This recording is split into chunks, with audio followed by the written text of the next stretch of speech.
Hello दोस्तों, नमस्कार, जय हिंद। आप सभी का स्वागत है एग्जाम टॉप के इस ऑफिशियल यूट्यूब चैनल पर। दोस्तों, मात्र 2 दिन बचे हुए आपके एग्जाम के लिए, तो अब इस 2 दिन में केवल आप करंट अफेयर का रिवीजन कर सकते हैं।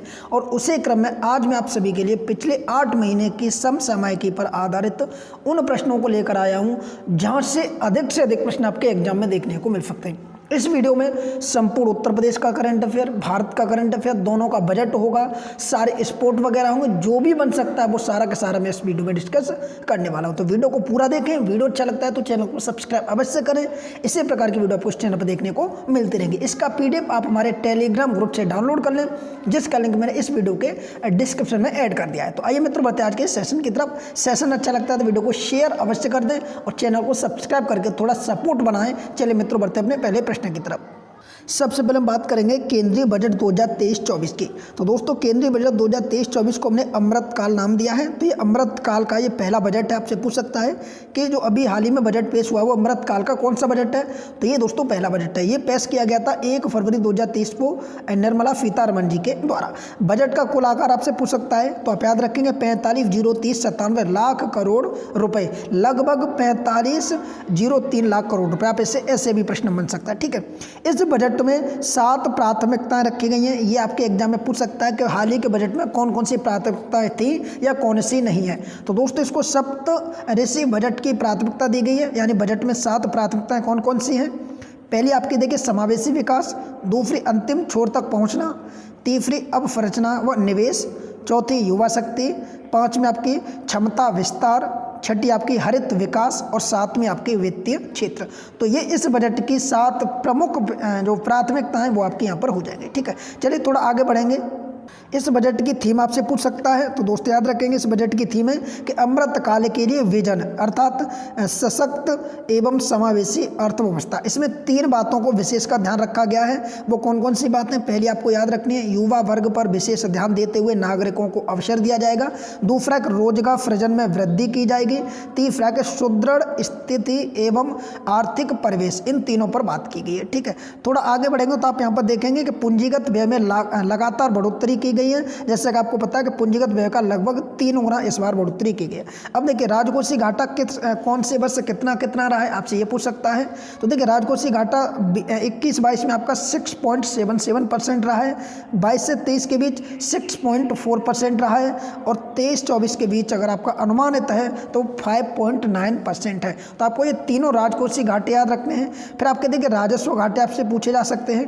तो देखिए यहाँ पर 21-22 में 4.4% था, 22-23 में आपका यहाँ पर 23 होगा दोस्तों, 28 यहाँ 23 होगा, 4.11% होगा, और 23-24 में 2.9% का लक्ष्य रखा गया है। वहीं प्रभावी घाटे की बात की जाए तो यहाँ पर दोस्तों 21-22 में 3.3 और अभी हाल ही में 22-23 के लिए 2.9% का घाटा रखा गया है।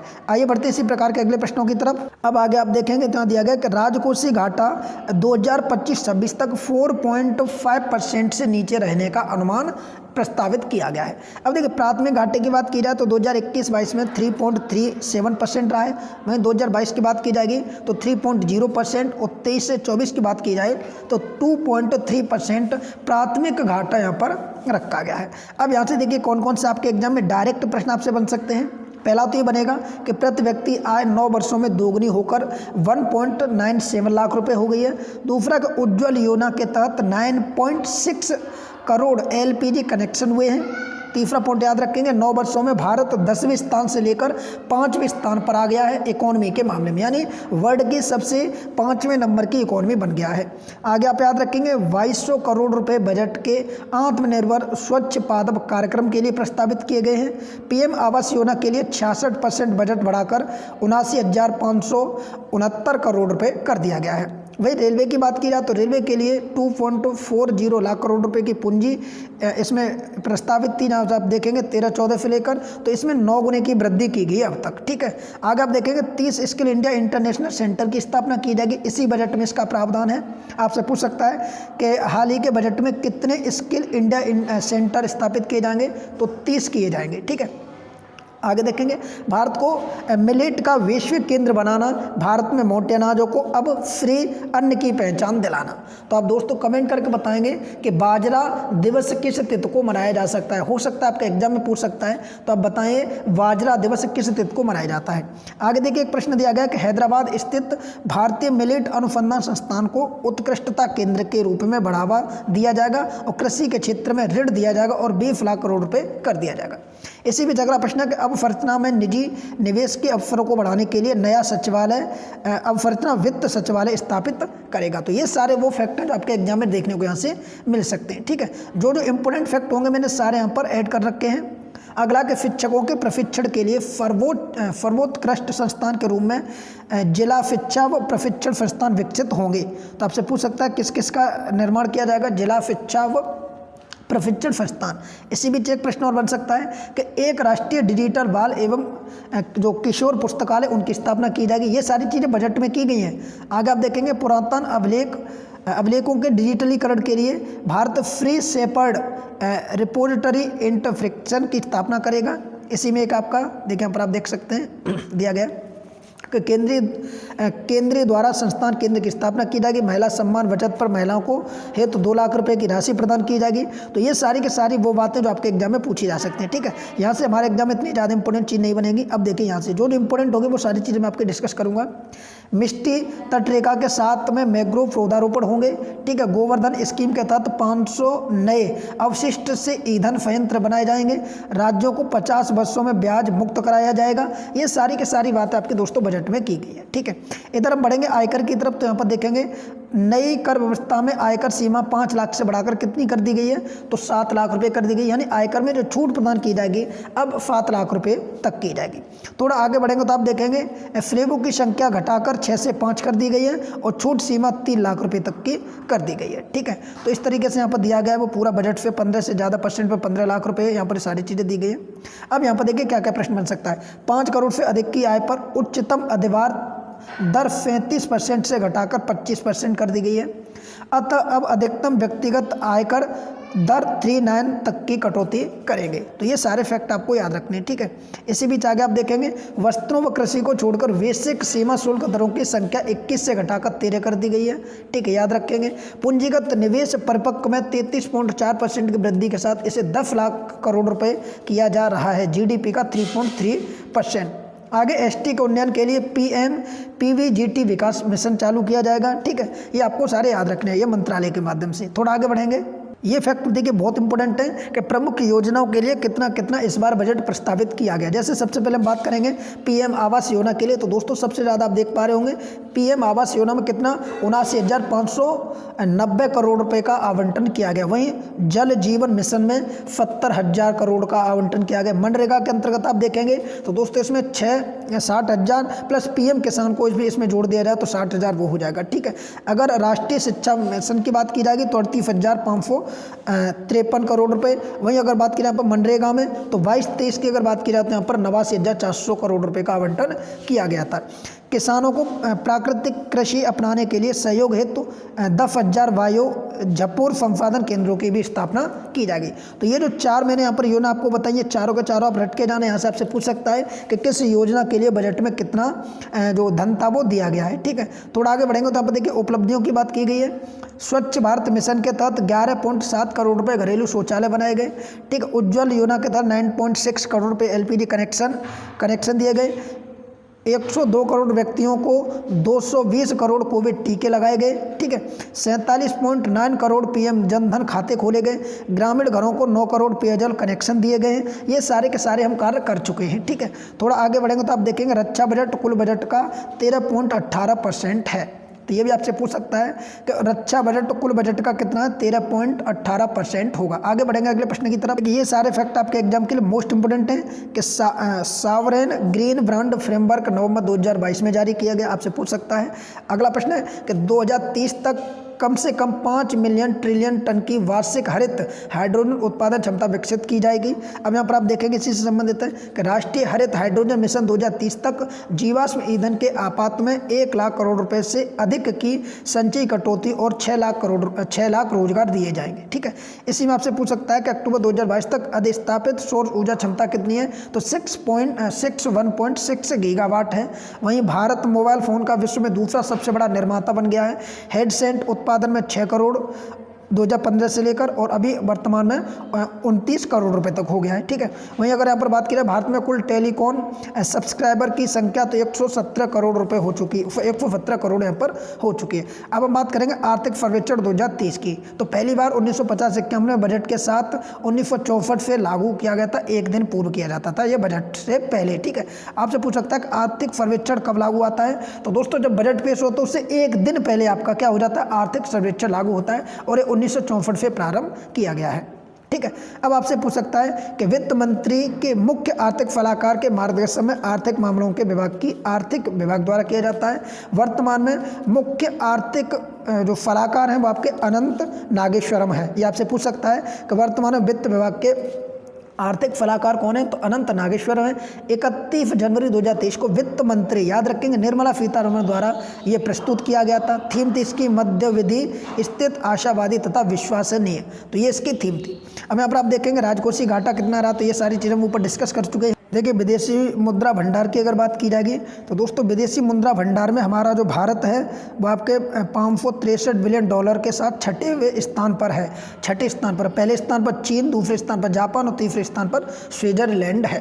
ठीक है, तो ये आपको याद रखना है कि विदेशी मुद्रा भंडार में भारत की कौन सी रैंक है वर्ल्ड में, तो 6वें स्थान पर है। प्रथम चीन, दूसरा जापान, तीसरा स्विट्जरलैंड है। आगे यहाँ पर हम बात करेंगे, देखिए तो यहाँ पर दिया गया वर्ष 2022 में भारत शीर्ष प्रेरणा प्राप्त करता देश यानी 100 बिलियन डॉलर वाला, तो इसमें देखेंगे आप भारत हो गया है, मैक्सिको, चीन, फिलीपींस में फ्री सारे। देखिए यहाँ पर दिया गया खाद्यान्न उत्पादन चौथे अग्रिम अनुमान, यानी जो नए आंकड़े हैं उसके अनुसार खाद्यान्न 21-22 के अनुसार आपसे दिया गया डाटा। तो देखिए चावल के मामले की बात की जाए तो पश्चिम बंगाल नंबर 1 पर है।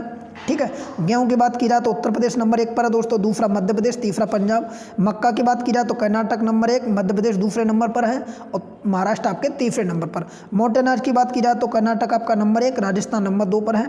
चने में महाराष्ट्र नंबर 1 पर है। तूर और अरहर में महाराष्ट्र नंबर 1 पर है। तो ये आपसे डाटे पूछ सकता है। ठीक है, इसी प्रकार देखिए दलहन की बात की जाएगी तो महाराष्ट्र नंबर 1 पर है। कुल खाद्यान्न में यूपी नंबर 1 पर है। मूंगफली में गुजरात, ठीक है, सोयाबीन में महाराष्ट्र, सूरजमुखी में कर्नाटक, तेलंगाना।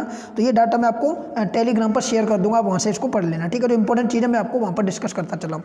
चीनी, भारत दुनिया का सबसे बड़ा उत्पादक एवं उपभोक्ता के साथ साथ ब्राज़ील के बाद दूसरा सबसे बड़ा निर्यातक देश भी बन गया है। तो चीनी के मामले में सबसे ज़्यादा उत्पादन भी भारत करता है, खाता भी भारत है, और निर्यात की बात की जाए तो सबसे ज़्यादा ब्राज़ील करता है, उसके बाद भारत दूसरे नंबर पर आता है। ठीक है, अब देखिए निर्यात की बात की जाएगी तो ये यूएसए, अमेरिका, यूएई, संयुक्त अरब अमीरात, नीदरलैंड, चीन और बांग्लादेश को निर्यात करता है। आयात की बात की जाए तो चीन है आपका नंबर 1 पर है। ठीक है, तो ये आपके आयात निर्यात वाले आंकड़े हो जाएंगे। ठीक है, यहाँ पर निर्यात मदों की बात की जाएगी तो इंजीनियरिंग सामान नंबर 1 पर होता है। नंबर 2 पेट्रोलियम उत्पादन है। तीसरा जेम्स एवं ज्वेलरी, रसायन, दवाएं, और ये टॉप 10 में आपकी जो आने वाली ये आपकी सारी चीज़ें हो जाएगी टॉप 5 में। ठीक है, तो ये आपकी निर्यात की जाती हैं। आयात के मामले में अगर बात करें भारत, तो यहाँ पर सबसे पहले देखिए आयात में पेट्रोलियम, ठीक है, अपने यहाँ पर बुलाता है, पेट्रो उत्पादन बुलाता है हम अपने देश, इलेक्ट्रॉनिक गुड्स मंगाते हैं, कोयला और आपके विद्युत एवं विद्युतीय वस्तुएं, ये सारी चीज़ें हम यहाँ से अपने यहाँ पर सप्लाई करवाते हैं। अब देखिए इंपॉर्टेंट फैक्ट जो आपके एग्जाम में डायरेक्ट आपसे पूछ सकता है। पहला तो आपसे पूछा है संघाई सहयोग संगठन यानी SCO फिल्म महोत्सव 2023 का आयोजन कहाँ पर किया था, तो ये दोस्त आपके मुंबई में किया गया था। और वर्तमान में 2022-23 में जो SCO की अध्यक्षता है वो भारत के पास है। दूसरा आपसे प्रश्न बन सकता है कि प्रौद्योगिकी का उपयोग व चुनाव निष्ठा व दूसरा अंतर्राष्ट्रीय सम्मेलन कहाँ पर हुआ, तो ये दोस्त आपके नई दिल्ली में हुआ था जनवरी 2023 में। अगला आपसे प्रश्न बन सकता है कि अंतर्राष्ट्रीय मिटेल वर्ष 2023 की शुरुआत यानी शुरुआत होम इटली में की गई थी, रोम इटली में। ठीक, FAO यानी मुख्यालय कहाँ पर है, ये भी इटली में। जनवरी 2023 में मिलेट्स एवं जैविक उत्पादनों पर अंतर्राष्ट्रीय सम्मेलन एवं व्यापार मेला कहाँ पर आयोजित हुआ था, तो ये दोस्तों भारत में बेंगलुरु में किया गया था। थोड़ा आगे बढ़ेंगे तो और इंपॉर्टेंट फैक्ट है आपसे पूछ सकता है कि क्षेत्रीय भाषा में निर्णय प्रकाशित करने वाला देश का पहला हाईकोर्ट कौन सा है, तो दोस्तों ये तो प्रश्न आपके एग्जाम में आना ही आना है, डायरेक्ट आएगा, आप देख लेना। ठीक है, हम आपसे 13 तारीख को बात करेंगे, 15 को बात करेंगे। ठीक है, आप देखेंगे ये प्रश्न आपके एग्जाम में आएगा, तो आप याद रखेंगे केरल हाईकोर्ट। अगला प्रश्न आपके सामने कि किस राज्य में उत्तर भारत का पहला परमाणु संयंत्र स्थापित किया जा रहा है? तो ये दोस्तों हरियाणा में किया जा रहा है, फतेहाबाद जिले के गोरखपुर गांव में। तो ऑप्शन नंबर हरियाणा याद रखेंगे। कौन भारतीय अमेरिकी यूट्यूब के सीईओ बने? तो नील मोहन वर्तमान में दोस्तों यूट्यूब के सीईओ हैं। अगला है कि 57 अखिल भारतीय पुलिस महानिदेशक यानी महानिरीक्षक सम्मेलन कहाँ पर हुआ? तो दोस्तों आपके नई दिल्ली में हुआ था। थोड़ा आगे बढ़ेंगे तो राष्ट्रीय हरित मिशन से संबंधित अब जानकारी इकट्ठी करेंगे। 4 जनवरी 2023 को कैबिनेट निर्णय यानी 19,544 करोड़ रुपए की प्रारंभिक पर व्यय यानी लक्ष्य 2030 तक भारत 125 गीगावाट की नवीनीकरण ऊर्जा क्षमता वृद्धि करेगा। प्रति वर्ष कम से कम 5 मिलियन मीट्रिक टन की उत्पादन क्षमता भी विकसित करेगा। आगे पूछ सकता है कि भारत में पहली बार किस केंद्र शासित प्रदेश में वृहद लिथियम के भंडार मिले हैं? तो दोस्तों आप याद रखेंगे जम्मू कश्मीर में। ये भी प्रश्न आप एक बार देख लेना, ये भी प्रश्न आपके एग्जाम में आएगा। अगला, भारत के पहले इंट्राजेनल कोविड-19 वैक्सीन का नाम क्या है? तो आप याद रखेंगे उसका आपको नाम है इनकोवैक। और ये किसने बनाया है? तो भारत बायोटेक ने बनाया। दुनिया की पहली खुराक होगी। अगला कि संयुक्त राष्ट्र महासभा के 77वें अध्यक्ष के रूप में किसे चुना गया है? तो दोस्तों याद रखेंगे उनका नाम है साबा कोसोनी। और ये किस देश के हैं? तो ये दोस्तों हंगरी के हैं। तो ये भी आपको पॉइंट याद रखना है। आगे के इंडियन ऑयल कॉरपोरेशन द्वारा इतिहास में एविएशन गैस का निर्यात किसे पहली बार किया गया है? तो दोस्तों याद रखेंगे पपुआ न्यू गिनी को किया गया है। अगला प्रश्न है, जापान में आयोजित वीर गॉर्जियर युद्धाभ्यास में लड़ाकू विमान उड़ाने वाली पहली भारतीय महिला फाइटर कौन बनी है? तो अवनीत चतुर्वेदी बनी है। अगला, आरोहिणी पहल प्रशिक्षण कार्यक्रम हाल ही में किस राज्य द्वारा प्रारंभ किया गया है? तो दोस्तों उत्तर प्रदेश के द्वारा किया गया है। वंचित वर्ग की लड़कियों हेतु 546 कस्तूरबा गांधी आवासीय विद्यालय खोले जाएंगे। आगे बढ़ेंगे तो आगे देखेंगे अडानी समूह द्वारा अधिग्रहित हाइफा बंदरगाह किस देश में स्थित है? तो दोस्तों आप याद रखेंगे हाइफा बंदरगाह है ये आपके इजराइल में और ये अडानी ग्रुप द्वारा अधिकृत किया गया है। अगला प्रश्न आप देखेंगे भारत में फरवरी 2023 में पहली बार किस देश के साथ राष्ट्रीय सुरक्षा सलाहकार स्तर की बैठक आयोजित की गई? तो दोस्तों अमेरिका। इसी बीच अगला प्रश्न है कि initiative for critics and emerging technology औपचारिक रूप से 1 फरवरी 2023 को वाशिंगटन में लॉन्च की गई। और ये कब की गई? तो मई 2022 में भारतीय पीएम अमेरिकी राष्ट्रपति द्वारा घोषित की गई थी। ठीक है, तो भारत और अमेरिका के बीच दोनों देशों के राष्ट्रीय सलाहकार शामिल थे, जिसमें भारत की तरफ से अजीत डोभाल और अमेरिका की तरफ से जैक लुबियन थे। आइए थोड़ा और आगे बढ़ते हैं। तो यहाँ पर आप देखेंगे बजट 2023-24 में घोषित योजनाएं यानी कौन कौन सी योजनाओं की घोषणा की गई प्रधानमंत्री जी के द्वारा और वित्त मंत्री निर्मला सीतारमण जी के द्वारा। तो पीएम अन्न योजना अभी मैं ऊपर देख चुका हूँ, पीएम प्रणाम योजना, पीएम विश्वकर्मा कौशल सम्मान योजना, ये सारी 2023-24 में बजट में इनकी घोषणा की गई है। आप यहाँ पर देखेंगे पीएम पीवीजीटी विकास योजना, अमृत धरोहर योजना, आगे डिजिटल पब्लिक इंफ्रास्ट्रक्चर योजना, आगे आपकी एग्रीकल्चर एक्सीलेटरल फ्रंट योजना, आत्मनिर्भर स्वच्छ पौधा कार्यक्रम, डिजिटल पुस्तकालय योजना, शहरी अवसंरचना योजना। तो ये सारी के सारी आपकी योजना आपसे एग्जाम में पूछ सकता है कि कौन सी इसमें से बजट में शामिल नहीं है। ठीक है, तो ये सारी योजना आप याद रखेंगे। मैं इसका पीडीएफ आपको टेलीग्राम पर दे दूंगा, तो आप वहाँ से भी पढ़ सकते हैं। अगला प्रश्न आपके सामने देखिए कि आर्द्र भूमि संरक्षण के लिए पर्यावरण मंत्री द्वारा किस अभियान की शुरुआत की गई? तो दोस्तों याद रखेंगे आर्द्र भूमि बचाओ अभियान की शुरुआत की गई। अगला प्रश्न है स्क्वाड्रन लीडर तुलिका रानी को किस राज्य द्वारा G20 सम्मेलन की ब्रांड एम्बेसडर नियुक्त किया गया है? तो दोस्तों उत्तर प्रदेश के द्वारा किया गया है। और उत्तर प्रदेश में जो G20 की बैठक होंगी वो 4 शहर है, लखनऊ, आगरा, वाराणसी और ग्रेटर नोएडा। तो ये चारों शहरों आपको याद रखना। आपसे पूछ सकता है कि कौन से शहर में नहीं आयोजित की गई थी। तो इस प्रकार आपसे प्रयागराज वगैरह आ सकता है ऑप्शन में। तो याद रखेंगे लखनऊ, आपका दूसरा आपका आगरा, वाराणसी और ग्रेटर नोएडा। इसी बीच अगला कि यूनेस्को द्वारा किसे विश्व की पहली लिविंग हेरिटेज यूनिवर्सिटी का दर्जा दिया गया है? तो दोस्तों विश्व भारती विश्वविद्यालय आपके पश्चिम बंगाल के शांति निकेतन में, जिसकी स्थापना गुरु रविंद्रनाथ टैगोर के द्वारा 1921 में की गई थी। अगला कि भारत को मोटे अनाजों का वैश्विक केंद्र बनाने के लिए कहाँ उत्कृष्टता केंद्र बनाने की घोषणा की गई है? तो दोस्तों याद रखेंगे हैदराबाद में। अगला के देखिए ये भी प्रश्न इंपोर्टेंट है, तमिलनाडु के संगम युगीन कलाकृतियों के रखरखाव का प्रदर्शन है तो कीलादी साइट संग्रहालय की स्थापना की गई है। तो आपसे पूछ सकता है कीलादी साइट संग्रहालय की स्थापना कहाँ की गई? तमिलनाडु में। आगे बढ़ेंगे अगले प्रश्नों की तरफ। मैनुएला रोकाबोटो हाल ही में किस कारण चर्चा में रही? तो आप दोस्तों याद रखेंगे ये इक्वेटोरियम गिनी की ये पहली महिला पीएम है। ठीक है, अगला है कि फरवरी 2023 में कौन सा देश अंतर्राष्ट्रीय सौर संगठन का नवीनीकरण हस्ताक्षर बना है? तो कांगो गणराज्य बना है। अगला प्रश्न, रेल मंत्री ने कब तक भारत की पहली हाइड्रोजन ट्रेन संचालित करने की घोषणा की है? तो दिसंबर 2023 तक, नाम होगा वंदे मेट्रो। आगे बढ़ेंगे, एशिया का पहला फ्लोटिंग फेस्टिवल आयोजन कहाँ पर किया गया? तो ये दोस्तों मंदसौर गांधीनगर मध्य प्रदेश में किया गया, गांधी सागर मध्य प्रदेश में। अगला प्रश्न है कि ऑपरेशन सद्भावना क्या है? तो दोस्तों याद रखेंगे, ऑपरेशन सद्भावना का लक्ष्य है लद्दाख के दूर दराज बच्चों के लिए भारतीय सेना द्वारा मदद दिलाना, तो ये आप याद रखेंगे। अगला कि भारत का पहला व्यावसायिक समुद्री क्लस्टर कौन सा है? तो दोस्तों ये गुजरात है, ठीक है। मेरी टाइम्स क्लस्टर के रूप में अगस्त 2022 में गांधीनगर था। आगे देखेंगे, सुरेंद्र मेनन कौन है? तो दोस्तों याद रखेंगे, सुरेंद्र मेनन सिंगापुर के मुख्य न्यायाधीश हैं, ठीक है, ये आपको याद रखना है। 4 फरवरी 2023 को भारत के सुप्रीम कोर्ट के संस्थापक दिवस पर मुख्य अतिथि के रूप में इनको यहाँ पर पहली बार मनाया गया था 73 वर्षों में। अगला, लद्दाख का पहला जैव विविधता विरासत स्थल किसे घोषित किया गया है? तो ययोत्सो झील को किया गया है। मोस्ट इंपोर्टेंट प्रश्न होगा दोस्तों, आपसे पूछ सकता है कि लद्दाख की कौन सी झील को जैव विविधता स्थल घोषित किया गया है? तो ययोत्सो झील को। अगला प्रश्न है कि भारत द्वारा किन देशों के साथ मिलकर जैव विविधता की रक्षा, नाभिकीय तथा सौर ऊर्जा के विकास पर समझौते पर हस्ताक्षर किए गए? तो ये दोस्तों आपका यूएई और फ्रांस के साथ मिलकर, ठीक है। अगला, प्रोजेक्ट एलोरा का संबंध किससे है? तो दोस्तों ये भारतीय स्थानीय भाषाओं के डिजिटलीकरण से है, ठीक है, तो आप इसको याद रखेंगे। आगे हाल ही में किस ग्रह के 12 नए उपग्रहों की खोज की गई जिससे इसके उपग्रहों की संख्या 92 हो गई है? तो दोस्तों बृहस्पति के। तो वर्तमान में बृहस्पति के 92 उपग्रह सर्वाधिक उपग्रहों वाला ग्रह हो जाएगा ये। अगला प्रश्न है कि फरवरी 2023 में गृह मंत्री अमित शाह द्वारा कहाँ पर तरल नैनो यूरिया उर्वरक संयंत्र की आधारशिला रखी गई? ये आपका हो जाएगा देवधर झारखंड में, ठीक है, देवधर झारखंड। भारत में पहले यूरिया नैनो संयंत्र की स्थापना कलोल गुजरात में की गई थी, तो ये दोनों पॉइंट आप याद रखेंगे। अगला कि भारतीय रेलवे द्वारा भारत एक श्रेष्ठ भारत के पल पर के तहत कौन सी रेल सेवा प्रारंभ की जा रही है? तो भारत गौरव रेल सेवा प्रारंभ की जा रही है, ठीक है। भारतीय रेलवे द्वारा एक भारत श्रेष्ठ भारत पहल के तहत कौन सी रेल सेवा प्रारंभ की जा रही है? तो दोस्तों याद रखेंगे, भारत गौरव रेल सेवा। इसी बीच अगला प्रश्न आपसे पूछ सकता है कि इंटरनेशनल सीवेड अथॉरिटी द्वारा ब्लू इकोनॉमी में किस अग्रणी निवेश के रूप में किसे नामित किया गया? तो दोस्तों ये भारत को, ठीक है। अगला कि अल मेहनाद शहर कौन से देश का है? तो ये दोस्तों यूएई का हिंद शहर माना जाता है।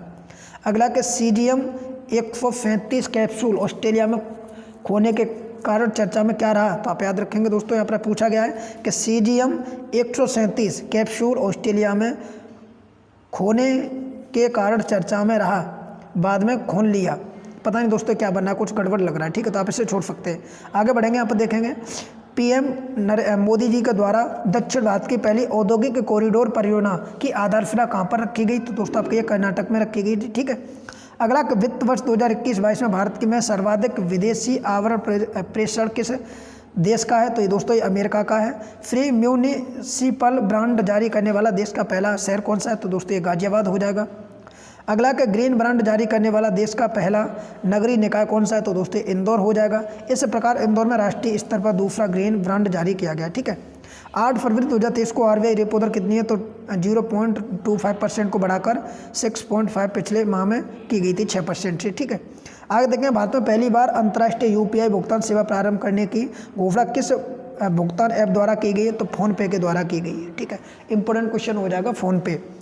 अगला है आपके यहाँ पर देखेंगे तो ये कह रहा है कि पूर्वोत्तर क्षेत्रों के युवाओं को देश के अन्य क्षेत्रों से जोड़ने हेतु पीएम द्वारा नई दिल्ली में किस पोर्टल की शुरुआत की गई? तो इस पोर्टल का नाम था युवा संगम पंजीकरण, तो ये आप याद रखेंगे, ठीक है। अगला है कि सार्वभौमिक और प्राथमिक स्वास्थ्य सुविधाएं प्रदान करने के उद्देश्य से 108 नेमा क्लिनिक किस राज्य द्वारा खोले जाएंगे? तो दोस्तों कर्नाटक के द्वारा, ठीक है। भारत का पहला पूर्ण पुस्तकालय वाला निर्वाचन क्षेत्र कौन सा होगा? तो याद रखेंगे धर्माधम केरल में हो जाएगा। आगे बढ़ेंगे, अगला प्रश्न है कि लोकायुक्त विधेयक पारित करने वाला देश का पहला राज्य कौन सा है? तो दोस्तों ये महाराष्ट्र हो जाएगा। किस राज्य ने हाल ही में राज्यपाल को राज्य के विश्वविद्यालयों के चांसलर्स के पद से हटाने के लिए एक विधेयक प्रस्तुत किया है? तो ये दोस्तों आपके केरल हो जाएगा।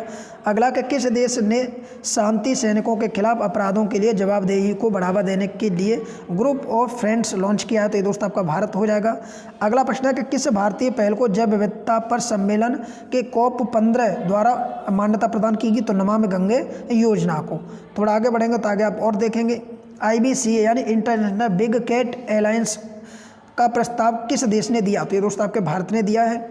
मार्च 2033 में किस शहर में संयुक्त राष्ट्र संधि हुई दोस्तों यहाँ पर 23 होगा, ठीक है, 33 नहीं होगा, मार्च 2023 में। तो ये दोस्तों आपकी जो संधि हुई थी वो न्यूयॉर्क में हुई थी। किस नोबल शांति पुरस्कार विजेता को 10 वर्ष की कैद हुई है? तो दोस्तों एलेसे वॉस्की जो बेलारूस के हैं, ठीक है, इनको हुई है। आगे देखेंगे कितने तटस्थ उद्दृढ़ प्रणाली अपनाने की घोषणा की है? तो सुप्रीम कोर्ट ने की है। एशिया की सबसे लंबी साइकिल दौड़ कहाँ पर हुई? तो श्रीनगर से कन्याकुमारी के मध्य की गई है। बाहुबली, यहाँ पर देखिए हुब्बली हो जाएगा ये, ठीक है, बाहुबली यहाँ दिया है, हुब्बली होगा ये। हुब्बली दुनिया का पहला 200 मीटर लंबा बांस क्रेस विवाद ये कहाँ पर है? तो दोस्तों याद रखेंगे बाहुबली आपके महाराष्ट्र में हो जाएगा, ठीक है। और एक आपका हुब्बली रेलवे स्टेशन है आपके कर्नाटक में जो सबसे बड़ा है। एशिया का पहला मदर मिल्क बैंक कहाँ पर स्थापित किया गया? तो उत्तराखंड सरकार के द्वारा किया गया है। सेवानिवृत्ति की आयु 62 से 64 बढ़ाने के कारण कौन से देश में रोष पैदा हुआ था? तो ये दोस्तों आपके फ्रांस में। अगला कि भारत सरकार ने किस शहर में कलम्ब ड्रैगन फ्रूट के लिए उत्कृष्ट केंद्र स्थापित किए हैं? तो ये दोस्तों बेंगलुरु में। अगला कि हाल ही में किस संस्थान ने global green house gas monitoring infrastructure launch किया है? तो ये WMO के द्वारा किया गया है। अगला एक हाल ही में किस देश ने 50 वर्षों में पहली बार महिलाओं के लिए सैन्य सेवा चालू की है? तो वो आपका कोलंबिया ने, ठीक है। ये सारे इंपॉर्टेंट फैक्ट हैं, एक बार आप PDF से भी इसको पढ़ लेना टेलीग्राम से डाउनलोड करके। माहवारी अवकाश की अनुमति देने वाला पहला यूरोपीय देश स्पेन हो जाएगा, ठीक है। अगला के विश्व के सबसे बड़े एवं अनोखे दिव्यांग पार्क अनुभूति समावेशी पार्क की आधारशिला कहाँ रखी गई? तो दोस्तों नागपुर में रखी गई। WHO ने फरवरी 2023 में किस देश में मारबर्ग वायरस के पहले प्रकोप की पुष्टि की है? तो ये इक्वेटोरियम गिनी में की है। अगला प्रश्न है कि हाल ही में लिथियम के जो भंडार पाए गए, कहाँ पाए गए? तो हमने दोस्तों भी देखा जम्मू कश्मीर में पाए गए। रेयान बरनवी स्पेस मिशन पर उतरने वाली सऊदी अरब की पहली महिला कौन है? तो वुफरी रेयान बरनवी कौन से देश की? तो दोस्तों याद रखें सऊदी अरब की पहली महिला हैं।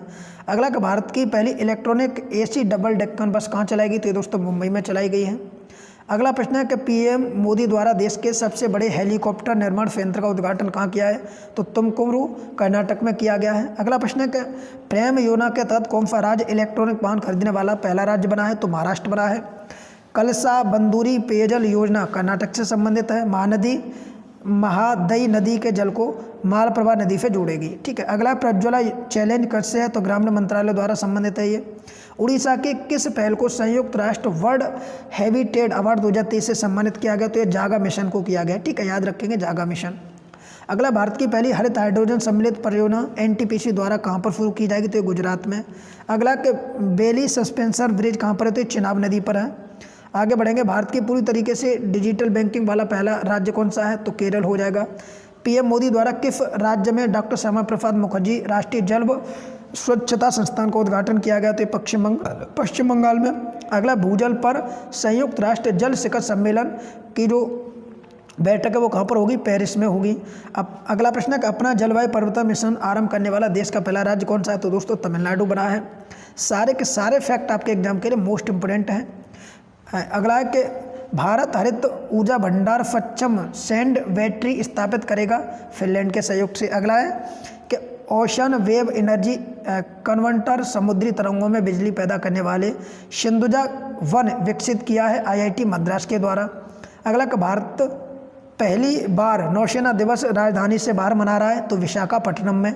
अगला कि भारत 1 जनवरी 2023 से एक वर्ष किस संख्या का अध्यक्ष है, यानी किसका? तो आप याद रखेंगे वॉसेसन व्यवस्था का, वॉसेनार व्यवस्था का। अगला है कि पहली वार्षिक state of global water resources report जारी की गई WMO के द्वारा।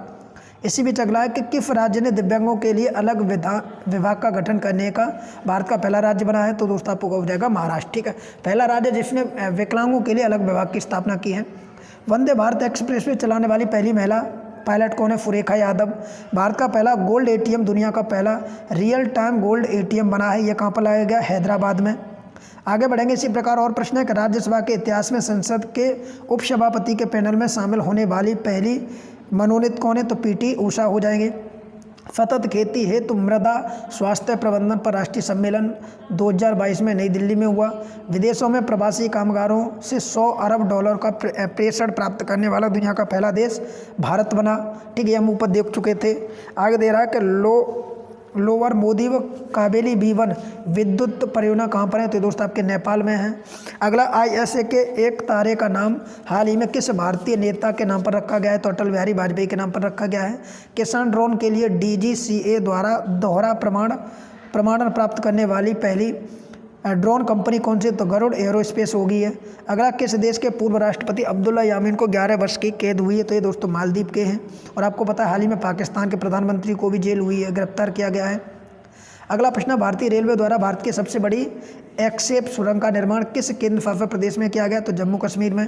अगला, यानोमोमी क्षेत्र कहाँ स्थित है जहाँ अवैध सोने की माइनिंग के कारण बच्चों की मौत होने से मेडिकल इमरजेंसी की घोषणा की गई, तो दोस्तों आपके ब्राजील में है। मैत्री पाइपलाइन भारत और बांग्लादेश के बीच है। हर घर गंगा जल योजना बिहार राज्य के द्वारा चलाई जा रही है। तो इस प्रकार आप इन सबको एक बार देख कर जाएँ, ठीक है। अगला, एक FSSAI द्वारा हाल ही में किस जानवर को फूड एनिमल का टैग दिया गया है, तो ये जानवर हिमालय याक हो जाएगा। CSIR द्वारा भारत का पहला नाइट स्काई सेंचुरियन कहाँ स्थापित किया गया, तो दोस्तों लद्दाख में किया गया है। विश्व सिनेमा के इतिहास में संस्कृत भाषा में प्रथम विज्ञान वृत्तचित्र फिल्म कौन सी, तो ये दोस्तों आपकी यानम हो जाएगी। तो ये वो प्रश्न है दोस्तों आपके जो एग्जाम में डायरेक्ट आपको देखने को मिलेंगे। अपने सभी जिलों में जियो 5G सेवा प्राप्त करने वाला भारत का पहला राज्य कौन सा है, गुजरात हो जाएगा। किस मंत्रालय द्वारा वाराणसी में काशी तमिल संगम का आयोजन किया गया है, तो शिक्षा मंत्रालय के द्वारा किया गया है। इसरो द्वारा देश के पहले निजी तौर पर विकसित रॉकेट स्काई रूट द्वारा विक्रम S का सफल परीक्षण किया गया। इस मिशन का नाम क्या था, तो इस मिशन का नाम था प्रारंभ, ठीक है। अगला प्रश्न है कि अंतर्राष्ट्रीय टेबल टेनिस महासंघ के एथलीट आयोग में चुने जाने वाले पहले भारतीय खिलाड़ी कौन बने हैं, तो शरत कमल अचंता बने हैं। भारत आसियान रक्षा मंत्रियों की पहली बैठक नवंबर 2022 में कहाँ पर शुरू की गई, तो दोस्तों Siem Reap कंबोडिया में आयोजित की गई थी। पूर्वोत्तर क्षेत्र के प्रथम क्षेत्रीय यूनानी चिकित्सा अनुसंधान संस्थान का उद्घाटन कहाँ किया गया, सिचलर आसाम में किया गया था। तो ये सारे के सारे इंपॉर्टेंट फैक्टर जो आपके एग्जाम में पूछे जा सकते हैं। अगला प्रश्न आपके सामने है कि मार्ग यानी mentor advisory assistant resilience and growth platform का संबंध वाणिज्य एवं उद्योग मंत्रालय से है। आगे आपका भार OS स्वदेशी मोबाइल ऑपरेटिंग सिस्टम विकसित किया है, तो IIT मद्रास के द्वारा विकसित किया गया है। थोड़ा आगे बढ़ेंगे। आगे दिया गया है कि दासपारा गांव को सफलतापूर्वक एक जैव गांव में तब्दील कर कौन सा राज्य एवं संशोधित जैव ग्राम स्थापित करने वाला देश का पहला राज्य बना है, तो दोस्तों त्रिपुरा हो जाएगा। समुद्र तल से करीब 15,256 फीट ऊंचाई पर स्थित विश्व का सबसे ऊंचा मतदान केंद्र तांसी गंग कौन से राज्य में है, तो ये दोस्तों हिमाचल प्रदेश में है। उत्तर भारत के पहले hyper scale data centre Yotta D1 का उद्घाटन कहाँ किया गया, तो दोस्तों ग्रेटर नोएडा में किया गया है। अगला के 100 डिब्बों वाली दुनिया की पहली सबसे लंबी यात्री ट्रेन कहाँ चलाई गई है, तो दोस्तों स्विट्जरलैंड में चलाई गई है। अगला प्रश्न, निवेशक दीदी पहल किस के द्वारा चलाई गई, तो इंडियन पोस्ट पेमेंट बैंक के द्वारा चलाई गई है। अगला, वह पतंग जिसे हाल ही में भारतीय सेना ने दुश्मन के ड्रोन का शिकार करने के लिए प्रशिक्षित किया है, तो उसका नाम है अर्जुन। अगला प्रश्न है कि भारत का 24/7 4 संचालित गांव कौन सा है, तो मोढेरा गांव गुजरात में। अगला, NCERT द्वारा अधिसूचित भारत का पहला राष्ट्रीय मूल्यांकन नियमन कब था, तो उसका नाम था परख। अगला, भारत का पहला ग्रीन स्टील ब्रांड कल्याणी फेरिस्टा है। भारत का पहला इन्फेंट्री संग्रहालय मऊ मध्य प्रदेश में खोला गया है। अगला, विश्व का सबसे बड़ा पांडुलिपि संग्रहालय गुजरात में खोला जाएगा, ठीक है। अगला है कि अंधेपन को नियंत्रित करने हेतु नीति लाने वाला पहला राज्य राजस्थान है। देश का पहला संविधान साक्षर जिला कोट्टम केरल में है। सियाचिन में तैनाती वाली पहली भारतीय महिला सैन्य कौन है, तो याद रखेंगे शिवा चौहान है। ऑनलाइन गेमिंग में भारत का पहला उत्कृष्टता केंद्र शिलोंग मेघालय में है। अगला कि भारत में पहली मेथेनॉल संचालित बसें शुरू की गई बेंगलुरु में। भारत का पहला 5G सक्षम ड्रोन स्काई हॉक है। ग्रीन क्लाइमेट फंड स्थापित करने वाला पहला राज्य तमिलनाडु हो जाएगा। उपग्रह संचार के लिए स्पेक्ट्रम की नीलामी करने वाला विश्व का पहला देश भारत हो जाएगा। भारत के किस देश को 6 मारवाड़ी घोड़े निर्यात किए, बांग्लादेश हो जाएगा। अगला प्रश्न, विश्व के सबसे लंबे नदी क्रूज का नाम क्या है जो वाराणसी से आसाम के डिब्रूगढ़ तक चलाया गया है, गंगा विलास हो जाएगा। मधुमक्खियों के लिए टीके की मंजूरी देने वाला पहला देश अमेरिका हो जाएगा। विश्व की पहली हाइड्रोजन संचालित ट्रेन जर्मनी में शुरू की गई है और दूसरी की गई आपकी चीन में, ठीक है। तो ये सारे फैक्ट आपको याद रखने हैं। भविष्य की पीढ़ी हित धूम्रपान पर प्रतिबंध लगाने वाला देश न्यूजीलैंड पहला है। अब आगे हम बात करेंगे गति शक्ति विवि वडोदरा गुजरात में है। ये पहले चांसलर अश्विनी वैष्णव थे, पहले vice chancellor doctor Manoj Chaudhary थे, ठीक है। यहाँ पर दिया गति शक्ति विश्वविद्यालय वडोदरा गुजरात में है, जिसके पहले चांसलर अश्विनी वैष्णव और पहले vice chancellor doctor Manoj Chaudhary हो जाएंगे। विश्व की पहली वैदिक घड़ी कहाँ पर लगाई गई, तो उज्जैन मध्य प्रदेश में लगाई गई है। भारत का पहला ठोस अवशिष्ट से हाइड्रोजन संयंत्र पूरे महाराष्ट्र में है। इसी प्रकार आगे बढ़ेंगे तो प्राण योजना के अंतर्गत किस भारतीय संस्थान द्वारा intensive care unit grade ventilator विकसित किया गया? तो ये बेंगलुरु IIS के द्वारा। भारत के किस शहर में राष्ट्रीय स्तर का पहला अमृत सरोवर स्थापित किया गया? तो रामपुर उत्तर प्रदेश में किया गया है। ठीक है, तो ये सारे फैक्ट आपको याद रखने हैं।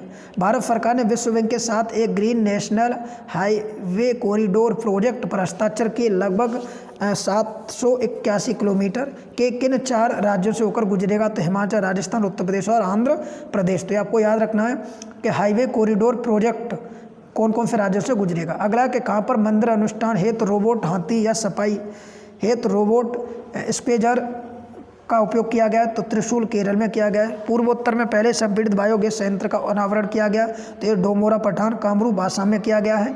ठीक है, ये सारे के सारे इंपॉर्टेंट फैक्ट हो जाएंगे। अगला सुप्रीम कोर्ट यानी 5 जजों की पीठ का फैसला कोलेजियम की व्यवस्था पर है। तो PMCJ लोकसभा यानी जो सुप्रीम कोर्ट के जो न्यायाधीश का चुनाव होगा या उनकी जो नियुक्ति होगी उसमें कौन कौन शामिल होगा? तो एक तो प्रधानमंत्री होंगे, ठीक है, मुख्य न्यायाधीश होंगे और लोकसभा के विपक्ष के नेता होंगे। इन तीनों की सहमति से ही न्यायाधीशों का जो आपके मुख्य चुनाव आयुक्त होंगे उनका यहाँ पर उनकी जो यहाँ पर नियुक्ति की जाएगी। ठीक है, आगे 3 राज्यों में हुए विधानसभा चुनाव में तो आप देखें यहाँ पर नागालैंड, मेघालय और त्रिपुरा, इन तीनों ही राज्यों में 60 सीटें हैं। किसकी? तो आप याद रखेंगे विधानसभा की। नागालैंड में पहली बार 2 महिला विधायक बनी है। उन दोनों महिलाओं के नाम आपको याद रखने हैं। एक आपकी हैकानी खानू, दूसरी आपकी सलहतुनु केसे। यहाँ के मुख्यमंत्री की बात की जाए नागालैंड के, तो यहाँ के मणिक यहाँ के मुख्यमंत्री हैं। त्रिपुरा के, नागालैंड के नेफ्यू रियो और मेघालय के कोडरमा संगमा। तो तीनों राज्यों में ये व्यक्ति तीनों मुख्यमंत्री बने हैं। अगला आप देखेंगे जेसन क्लियर ऑस्ट्रेलिया शिक्षा मंत्री भारत दौरे पर आए थे अभी हाल ही में। ठीक है, और PM अगर पूछ रहे हैं ऑस्ट्रेलिया के तो कौन है? तो एंथोनी अल्वरीज बाद में आए, जिन्होंने भारत और ऑस्ट्रेलिया के बीच जो मैच हुआ था बॉर्डर गावस्कर ट्रॉफी उसका अनावरण भी किया था, उद्घाटन किया था नरेंद्र मोदी स्टेडियम गुजरात में। आगे देखेंगे यहाँ पर कुछ और प्रश्न हैं कि डिकिंग बोलोगैंग विश्वविद्यालय केंट गिफ्ट कहाँ पर है? तो गुजरात में होंगे। हाल ही में 2 दिवसीय बाजरा महोत्सव यूपी में के आगरा में मनाया गया। इंपोर्टेंट क्वेश्चन हो जाएगा दोस्तों ये आपका। ठीक है, विंडसर समझौता संबंधित है तो UAE और ब्रिटेन के बीच है। आगे देखेंगे भारतीय मानक ब्यूरो ने 31 मार्च 2023 के बाद कितने अंकों के अल्फा न्यूमेरिकल HUID के बिना वाले स्वर्ण आभूषणों की बिक्री पर रोक लगाई? तो होंगे 6 अंक वाले। दुनिया के सबसे लंबे प्लेटफॉर्म का दर्जा किसे दिया गया? तो आपके हुबली स्टेशन को दिया गया है। प्लेटफॉर्म संख्या आपसे पूछ सकता है, तो प्लेटफॉर्म संख्या आपकी 8 हो जाएगी। कर्नाटक में है ये। हाल ही में किस देश की संसद ने भारत के UNSC में सदस्यता यानी स्थायी का पुरजोर समर्थन किया? तो आपके ब्रिटेन। ठीक है, अगला के किस स्थान पर भिखारी मुक्त शहर बना है? तो दोस्तों आपका नागपुर आंध्र प्रदेश, वो महाराष्ट्र हो जाएगा, सॉरी महाराष्ट्र। ठीक है, मुलेठी की संगठित खेती करने वाला पहला राज्य हिमाचल प्रदेश हो जाएगा। हाल ही में अमेरिकी सीनेट ने किस अंतर्राष्ट्रीय सीमा रेखा को औपचारिक मान्यता दी है? तो वो आपकी मैकमोहन रेखा जो भारत और चीन के बीच है। अगला प्रश्न आपका कौन सा देश यूक्रेन को लड़ाकू विमान MiG-21 देने वाला पहला नाटो सदस्य देश बना है? तो उसका नाम है पोलैंड। ठीक है, फिनलैंड नाटो का 31वां सदस्य देश भी है, ये आपको याद रखना है।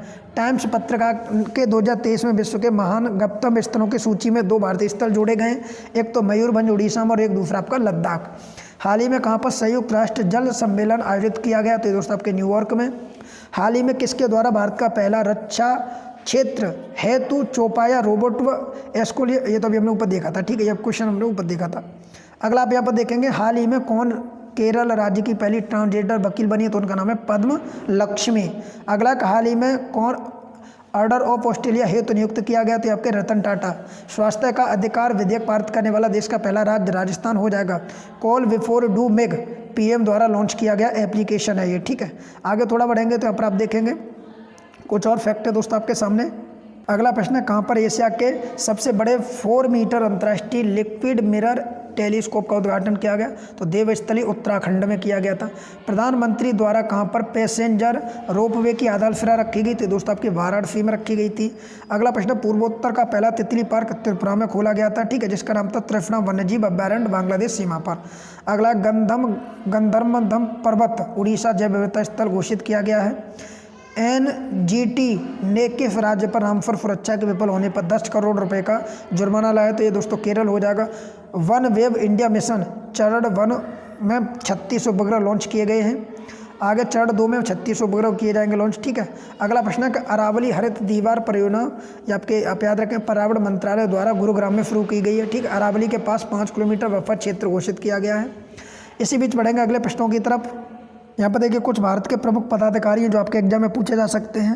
तो भारत के 14वें प्रधानमंत्री नरेंद्र मोदी हैं, 15वीं राष्ट्रपति द्रौपदी मुर्मू हैं, 14वें उपराष्ट्रपति जगदीश धनखड़ हैं, 50वें मुख्य न्यायाधीश तो DY चंद्रचूड़ हैं। ठीक है। 16वें attorney of general R Venkat Ramani हैं, 14वें कैग आपके गिरीश चंद्र मुर्मू हैं, 28वें लेखा नियंत्रक SG दुबे हैं। तो ये आपके जो वर्तमान में कौन किस पद पर, ये सारे आपके दिए गए हैं। ठीक है। लोकपाल की बात की जाए तो पिनाकी चंद्र घोष हो जाएंगे। ठीक है। भारत के दूसरे वर्तमान लोकपाल प्रदीप कुमार महती हो जाएंगे, आपके पहले लोकपाल हो जाएंगे, पिनाकी चंद्र घोष की बात हो रही है। अगला भारत के दूसरे chief of defence Anil Chauhan हो जाएंगे। पहले आपको पता है विपिन रावत जी थे जिनकी एक दुर्घटना में उनकी मृत्यु हो गई थी। भारत के 25वें मुख्य आयुक्त कौन है, तो राजीव कुमार हो जाएंगे। 11वें मुख्य सूचना आयुक्त यशवर्धन सिन्हा हो जाएंगे। 8वें विधि मानवाधिकार आयोग के अध्यक्ष अरुणा मिश्र हो जाएंगे। तो आपके वर्तमान में जो भी जिस पद पर है वो सारे हमने यहाँ पर देखे हैं। 22वें वित्त आयोग के अध्यक्ष आपसे पूछ सकता है ऋतुराज अवस्थी हो जाएंगे। 15वें वित्त आयोग के अध्यक्ष NK सिंह जो हो जाएंगे। मुख्य सतर्कता आयुक्त के अध्यक्ष प्रवीण श्रीवास्तव हो जाएंगे। महिला आयोग के अध्यक्ष 9वीं रेखा यादव हो जाएंगी। राष्ट्रीय चिकित्सा आयोग के अध्यक्ष सुरेश वर्मा हो जाएंगे। तो ये सारे के सारे वर्तमान के पद थे। यहाँ पर देखिए पद्म पुरस्कार दिए गए दोस्तों। तो पद्म पुरस्कार 2023 की बात की जाएगी। कुल 106 लोगों को प्रदान किए गए थे। 6 लोगों को पद्म विभूषण, 9 लोगों को पद्म भूषण और 91 लोगों को पद्म श्री से नवाजा गया था। ठीक है। इसमें 19 महिलाएं, 2 NRI विदेशी और 7 मरणोपरांत व्यक्ति भी शामिल हैं। अब बात करेंगे पद्म विभूषण किस किस को दिया गया है। तो दोस्तों याद रखेंगे बालकृष्ण दोषी को मरणोपरांत दिया गया है, जाकिर हुसैन को दिया गया है, SM कृष्ण को दिया गया है, दिलीप महाबलेश्वरम को मरणोपरांत दिया गया है। ठीक है। उसके बाद आप देखेंगे श्रीनिवास वर्धन को दिया गया, मुलायम सिंह यादव मरणोपरांत दिया गया। यानी पद्म विभूषण जो दिए गए हैं उनमें से 1 2 3 व्यक्तियों तो मरणोपरांत हो गए। और टोटल कितने व्यक्तियों को दिया गया, तो आप यहाँ देखेंगे 6 व्यक्तियों को दिया गया था। तो ये इंपॉर्टेंट क्वेश्चन हो जाएंगे आपके एग्जाम के पॉइंट ऑफ व्यू से। ठीक है। तो ये सारे फैक्ट आपको याद रखने हैं। आगे आप बढ़ेंगे तो आप देखिए यहाँ पर दिया पद्म भूषण किस किस को दिया गया, तो यहाँ पर सारे नाम दिए गए। पद्म श्री किस किस को दिया गया, तो आप यहाँ पर देखेंगे कौन कौन से प्रश्न आपके एग्जाम बन सकते हैं। कि उत्तर प्रदेश को 1 पद्म विभूषण, 7 पद्म श्री दिए गए। पद्म विभूषण मुलायम सिंह यादव को दिया गया है। ठीक है। पद्म श्री किस किस को दिए गए, तो यहाँ पर देखिए लिस्ट दी गई है पूरी पद्म श्री की। ठीक है। मैं इसका PDF टेलीग्राम पर शेयर कर दूंगा, आप वहाँ से जाकर इसको PDF देखकर पूरा पढ़ डालिए 1-2 दिन में। ठीक है। क्योंकि वीडियो बनाने में थोड़ी समस्या ये आएगी कि वीडियो बहुत बड़ा हो जाएगा, वीडियो देखने में शायद आप बोर भी हो जाएं। PDF आप इसका ले लीजिए टेलीग्राम से, और PDF से पूरा जितने भी देखें यहाँ पर डाटा दिया गया आप देख पा रहे होंगे, बहुत डाटा है ये। और आप इस पूरे डाटा को 2-3 दिन में पढ़ लीजिए। मैं दावे के साथ कहता हूँ आपके सारे क्वेश्चन आपके यहीं से देखने को मिल जाएंगे। ठीक है। रिवीजन के लिए बेस्ट PDF होगा ये। अब आप बुक के ऊपर ना डिपेंड रहें। अगर आपके पास कोई बुक है जैसे घंटा चक्र या घंटा सार और उसके आपने नोट्स टाइप से हाईलाइट कर रखा है तो आप उसका रिवीजन कर लीजिए, अन्यथा आप इस PDF को लेकर आप इस PDF को पूरा पढ़ डालिए। ठीक है।